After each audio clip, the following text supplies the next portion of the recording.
जय हिंद एवरीवन। आप पूरे भारत में किसी भी राज्य से हो, चाहे मेल हो चाहे फीमेल हो, अगर आप सिंपल 10 पास हो तो ये वीडियो आपके लिए है। आज के इस वीडियो में मैं आप लोगों को दो ऐसी भर्ती के बारे में बताने जा रहा हूँ जिस भर्ती के बारे में आप लोगों को क्लियर पता होना चाहिए। एक भर्ती तो आरपीएफ वाला है जिसका ऑनलाइन चालू हो गया है। काफ़ी सारे लोगों को आरपीएफ भर्ती के बारे में पूरा बात पता होगा, लेकिन हमारे कुछ ऐसे साथी होंगे जिन लोगों को आरपीएफ की नई भर्ती के बारे में कुछ पता ही नहीं होगा। तो इस वीडियो के माध्यम से मैं आप लोगों को आरपीएफ भर्ती के बारे में तो बताऊंगा ही बताऊंगा। आरपीएफ भर्ती के साथ साथ नोएडा एयरपोर्ट पर जैसे ऐसी भर्ती निकाली गई है, एयर इंडिया का जैसा भर्ती होता है ना, उसी टाइप का भर्ती निकाला गया है। उसके बारे में मैं आप लोगों को इस वीडियो में बताने वाला हूं। उसमें कोई भी आपका पेपर ओपर नहीं होगा, ठीक है ना। और वो बहुत अच्छा कंपनी है। देखो, जो आरपीएफ वाला भर्ती है वो तो गवर्नमेंट वाला है, मतलब सरकारी भर्ती है। लेकिन जो नोएडा एयरपोर्ट पर भर्ती निकाला गया है ना, वो सरकारी भर्ती नहीं है, वो प्राइवेट भर्ती है, लेकिन वो परमानेंट भर्ती है, ठीक है ना। और वो भर्ती सिंपल 10 पास है, ठीक है ना। उसके बारे में मैं आप लोगों को पूरा बात बता रहा हूं कि कितने तारीख को मतलब भर्ती देखने जाना है। और उसका मतलब फॉर्म भरते टाइम कोई भी फीस उस नहीं लगेगा, ठीक है ना। एक भी रुपया अप्लाई फीस नहीं लगेगा, सिर्फ आप लोग को रजिस्ट्रेशन करना होगा। और आप लोग को ये पता रहना चाहिए कि इंटरव्यू कितने तारीख को होगा, सिर्फ इंटरव्यू होगा, ठीक है ना। और इंटरव्यू देने जाते टाइम पूरा अच्छा कपड़ा पहन कर जाना है, ठीक है ना। किसी एयरपोर्ट पर जाते होंगे तो वहां पर देखे होंगे, मतलब हम लोग कोई भी सामान लेकर जाते हैं, जब एयरपोर्ट के अंदर जाते हैं तो वहां पर मशीन लगा रहता है। मशीन से चेक किया जाता है, हम लोग के बैग को चेक किया जाता है कि हम लोग के बैग में मतलब कुछ खराब सामान नहीं है, कोई खतरनाक सामान नहीं है। तो जो लोग मशीन से चेक करते हैं ना, वही वाली भर्ती मतलब नोएडा एयरपोर्ट पर निकाली गई है। उसका प्रोसेस क्या रहने वाला है मैं आप लोगों को इस वीडियो में बता दूंगा। और मैं आप लोगों को जो कुछ भी बताऊंगा ध्यान से सुनना, ठीक है ना। क्योंकि सबसे पहले आप लोगों को रजिस्ट्रेशन करना होगा, और रजिस्ट्रेशन करने के लिए एक QR कोड दिया गया है। और वो जो QR कोड है ना, वो QR कोड मैं अपने टेलीग्राम चैनल में भेज दूंगा। मेरे टेलीग्राम चैनल में 28,000 से अधिक लोग जुड़े हुए हैं। अगर आप अभी तक मेरे टेलीग्राम चैनल में नहीं जुड़े हो तो पता नहीं किस दुनिया में जी रहे हो यार। मैं अपने टेलीग्राम चैनल का लिंक डिस्क्रिप्शन में दे दूंगा और फर्स्ट कमेंट में भी दे दूंगा। आप लोग मेरे टेलीग्राम चैनल में जुड़ जाना और व्हाट्सएप चैनल में भी जुड़ जाना। वहां से आप लोगों को स्कैनर मिल जाएगा, वहां से आप लोग रजिस्ट्रेशन कर लेना, ठीक है ना। पहले पूरा बात समझना, उसके बाद से भर्ती देखने जाना। यहाँ पर सबसे पहले आरपीएफ के बारे में मैं आप लोगों को बता दे रहा हूँ। ऑनलाइन कराने से पहले आप लोगों को ये पूरा बात पता होना चाहिए। आरपीएफ का ऑनलाइन चालू हो गया है और पूरे भारत के लिए आपका 4660 वैकेंसी निकाला गया है। और इसमें ऐसा नहीं है कि वर्दी नहीं मिलता है, बहुत अच्छा वाला वर्दी मिलता है, आप लोगों को तो पता ही होगा। और हथियार भी काफी खतरनाक वाला मिलता है, ठीक है ना। आरपीएफ में इसका ऑनलाइन 15 तारीख से चालू हो गया है और ऑनलाइन का लास्ट डेट 14 मई रहने वाला है, ठीक है ना। आरपीएफ कांस्टेबल, एक आरपीएफ कांस्टेबल है और एक आरपीएफ सब इंस्पेक्टर है। अगर आप सिंपल 10 पास हो ना तो आप आरपीएफ कांस्टेबल वाले में फॉर्म भर पाओगे। और आरपीएफ कांस्टेबल वाले में पूरे भारत के लिए 4208 वैकेंसी निकाला गया है।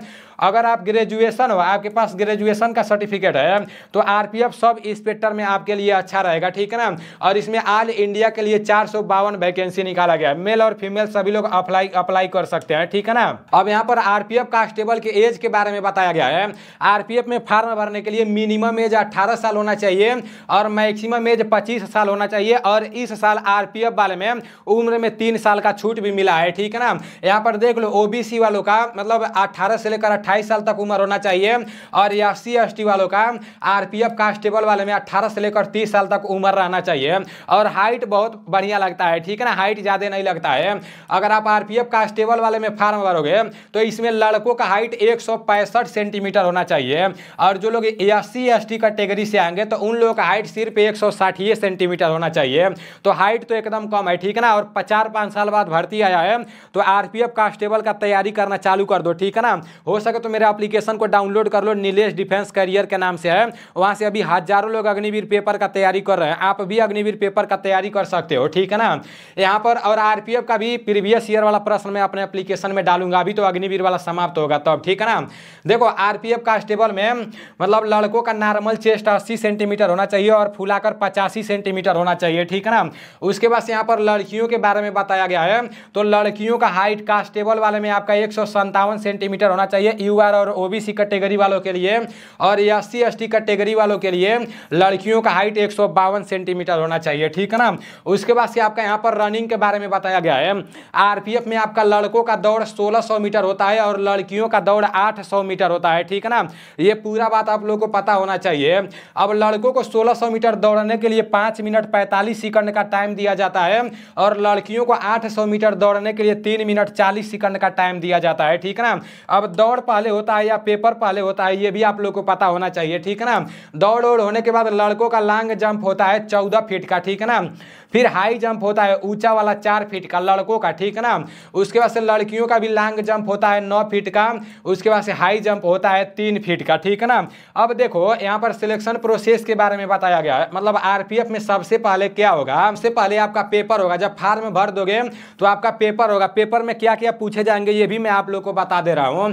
पेपर होने के बाद आपको दौड़ के लिए बुलाया जाएगा, ठीक है ना। उसी टाइम आपका हाइट वेट नापा जाएगा। उसके बाद से आपका मेडिकल होगा। उसके बाद से फाइनल सिलेक्शन हो जाएगा, ठीक है ना।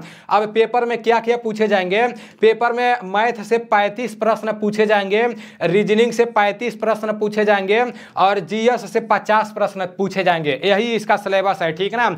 आरपीएफ में आपका मैथ से 35 प्रश्न पूछे जाएंगे, रीजनिंग से 35 प्रश्न पूछे जाएंगे और जीएस से 50 प्रश्न पूछे जाएंगे। टोटल आपके 120 प्रश्न रहेंगे, 120 नंबर के, एक प्रश्न 1 नंबर के रहेंगे और पेपर देने में मतलब 90 मिनट का आपको टाइम मिलेगा, ठीक है ना। ये आप लोगों को पता होना चाहिए। उसके बाद से देखो अभी 1/3 का आपका निगेटिव मार्किंग भी रहेगा। आरपीएफ में 1/3 का आपका निगेटिव मार्किंग भी रहेगा। लेकिन आरपीएफ का ऑनलाइन कराने जाओगे तो इसका फीस थोड़ा हाई है, ठीक है ना। आप लोग इसका फीस देख लेना सरकारी रिजल्ट के ऑफिशियल वेबसाइट से। अब जो एयरपोर्ट पर भर्ती निकाली गई है नोएडा एयरपोर्ट पर, उस भर्ती के बारे में समझ लेते हैं। आरपीएफ के बारे में तो आप लोगों को पता चल गया। अब देखो ये जो है ना, यहाँ पर लिखा गया है एयर इंडिया सेट्स, तो एयर इंडिया सेट्स की तरफ से ये भर्ती निकाली गई है। यहाँ पर लिखा है कि हम भर्ती कर रहे हैं एआई मतलब एयर इंडिया सेट्स और Noida cargo terminal private limited. यहाँ पर लिखा गया कि वाल की इंटरव्यू ड्राइवर में, मतलब सिर्फ इंटरव्यू होगा, पेपर ऊपर नहीं होगा, ठीक है ना। ड्राइवर वाले पोस्ट में लिखा गया कि निम्नलिखित रिक्त पदों पर भर्ती निकाली गई है। नोएडा एयरपोर्ट पर आपका यहाँ पर दिया है उपकरण ऑपरेटर ड्राइवर वाला भर्ती निकाला गया है और लोडर वर्कर वाला भर्ती निकाला गया है जो 10 पास वाला है, ठीक है ना। अभी लिखा गया है कि ड्राइवर वाले के लिए आपका लिखा गया है कि 10 पास होना चाहिए, ठीक है ना। लेकिन 10 पास के साथ साथ हैवी मोटर ड्राइविंग लाइसेंस होना चाहिए, ठीक है ना। लिखा गया कि भारी मोटर ड्राइविंग लाइसेंस होना चाहिए 10 पास के साथ साथ, ठीक है ना। कि इसमें ड्राइवर वाले में कितने तारीख को भर्ती देखने जाना है मैं आप लोगों को बता दे रहा हूं।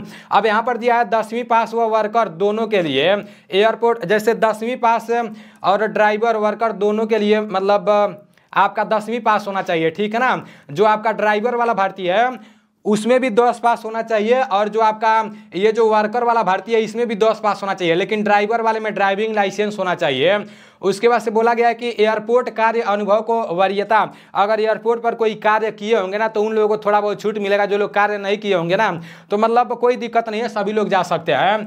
यहाँ लिखा गया है साफ साफ कि फ्रेशर भी आवेदन कर सकते हैं। अब यहाँ पर लिखा गया है कि हम Noida cargo terminal Noida unit के लिए 10वीं पास ड्राइवरों व वर्कर की तलाश कर रहे हैं और जो हमारी एविएशन कार्गो टीम में शामिल होने में रुचि रखते हैं। इंटरव्यू तिथि यहाँ पर डेट बताया गया कि कितने तारीख को आपका इंटरव्यू होगा, ठीक है ना। नोएडा एयरपोर्ट पर आपका ये जो ड्राइवर वाले हैं जो वर्कर वाले हैं 19 अप्रैल को, इसी महीने में 19 अप्रैल को आप लोग का इंटरव्यू होगा, ठीक है ना। यहाँ पर लिखा गया है जो लोग नोएडा के आसपास के होंगे तो वो लोग जरूर जाएंगे। स्थान यहाँ पर लिखा गया मतलब कहाँ पर इंटरव्यू होगा, ये पूरा मैं अपने टेलीग्राम चैनल में भेज दूंगा। यहाँ पर स्थान लिखा गया कि आल्ट फॉर्म कोवर्टिंग प्लांट संख्या 21 सेक्टर 142 नोएडा उत्तर प्रदेश, निकटतम metro station sector 142 Noida aqua line है, ठीक है ना। तो यहाँ पर पूरा स्थान दिया गया है जहाँ पर इंटरव्यू होगा 19 तारीख को 9:30 बजे से, ठीक है ना। तो इसको आप लोग देख लेना। अब नीचे लिखा गया कि कैसे करें आवेदन। यहाँ पर लिखा गया कि क्योंकि यह वाल्क-इन इंटरव्यू है मतलब इसमें तो कोई पेपर नहीं देना है, तो कृपया उपयुक्त पते पर दिनांक और समय के अनुसार अपडेट किए गए रिज्यूम के साथ, मतलब आप लोग को एक रिज्यूम भरना होगा, ठीक है ना। जैसे आपका नाम क्या है, आपके मतलब आपका गांव का नाम क्या है, आपके पिताजी का नाम क्या है, जिस तरह रिज्यूम बनता है उस तरह से आप लोग सर्च मार लेना कि रिज्यूम किसे कहते हैं, ठीक है ना। तो वो रिज्यूम बनाने के बाद ये जो स्कैनर कोड दिया है ना, इसके माध्यम से, और एक लिंक भी मैं अपने टेलीग्राम चैनल में भेज दूंगा, इसके माध्यम से इसमें आप लोग अप्लाई कर देना, सिर्फ रजिस्टर कर देना, कोई भी पैसा वैसा नहीं लगेगा। जब आप रजिस्टर कर दोगे तो आपके पास मैसेज आएगा या मेल आएगा, ठीक है ना। उसके बाद से आपको 19 तारीख को इस स्थान पर भर्ती देखने जाना। अगर साफ नहीं दिख रहा होगा तो आप लोग मेरे टेलीग्राम चैनल से देख लेना, ठीक है ना। टेलीग्राम चैनल नीलेश ब्लॉग के नाम से है, जुड़ जाना आप लोग, ठीक है ना।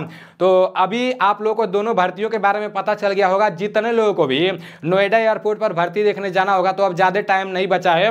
अगर आप वहाँ तक जा सकते हो तो जाकर आप लोग इंटरव्यू जरूर देना, ठीक है ना। जरूर कुछ ना कुछ आपको सीख मिलेगा। और नोटिफिकेशन के माध्यम से ये क्लियर बताया गया है कि किसी भी दलालों के चक्कर में ना आए। जो लोग ईमानदार रहेंगे, मतलब जो लोग उसके काबिल रहेंगे, उन लोगों को भर्ती किया जाएगा, ठीक है ना। तो चलो ठीक है, मिलते हैं अगले वीडियो में। जय हिंद, वंदे मातरम।